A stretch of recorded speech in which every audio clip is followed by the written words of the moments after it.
Today we're gonna do some small town photography with the Fujifilm X-E4. Now, I do live close to Philadelphia, which is a big city, which is awesome for cityscape, street photography, night photography, and all kinds of banger shots. But lately I've been staying away from the big city, and I found myself checking out more the small towns surrounding the area. And all that with a little more of a simple and more minimalistic approach. And the camera that I brought with me was the Fujifilm X-E3 prior. Now it's the Fujifilm X-E4, and attached is a 27mm lens, which is full frame equivalent around 40mm. And the whole point behind this is basically to just make it more simple. And that comes to, only bringing one camera body and one lens and finding joy in more minimalistic compositions. And what I've also found that with this approach, I can shoot way longer into the morning. I used to always go out at sunrise and only shoot throughout golden hour. And I found with this approach, with slowing down and following the light and seeing what shapes the sun creates, I can basically shoot up until 2 to 3 hours after sunrise, which opens up so much more opportunity for more photos and more time to explore the areas you are around. All right, that's enough with the talking. Let's go out and take some photos.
back in the studio.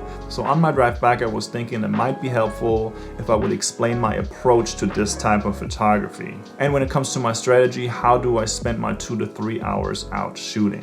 So if we take today, for example, I planned out my first location that I'm going to, which was the theater, which was about 30 minutes away from my house. So that's the first location I'm shooting at, and that's most of the time around sunrise. So I'll spend a couple of minutes there, depending on how much I find there. I will work the surrounding area there, and then I will start driving around and just keeping an eye out on what the sun does to the buildings and other infrastructure, which could be, for example, a school or gas stations, theaters, shopping areas. Not only the front of those locations, but also the whole area. Drive around, walk around, find different angles. And how does the sun shining down on objects create interesting shapes when it comes to shadows? So today, for example, was pretty cold, so I started on my first location and then worked my way back home, jumping from one town to the next one, and that filled up about a 3-hour window. Now there are a lot of options that you have and different approaches. You just have to find out what works for you. I found that this approach works for me pretty well. There are days where I am starting at sunrise at a location and then I just walk the whole town or neighborhood, and there are other times where I drive from one location to the next one and fill up my time that way. And when it comes to the camera, the Fujifilm X-E4 is definitely perfect for me when it comes to this type of photography, because if I carry it around with me, it's basically like I don't have any camera with me at all. It's super small, it's lightweight. I can put it around my neck, carry it around this way, put it in my pocket, whatever I need to do to conceal it if I choose so. It's just great having such a small piece of equipment with me and be able to take it anywhere without having to worry, where do I put this when I go somewhere. Now, we'll be making a separate review on this camera, but more on that later. Well folks, that's it. I hope you enjoyed this video. I definitely had fun making it. If you guys have any questions when it comes to anything about this video, let me know down in the comments below. And if you have any other feedback, also throw it down there. I would love to hear it. I will see you in the next one. Peace.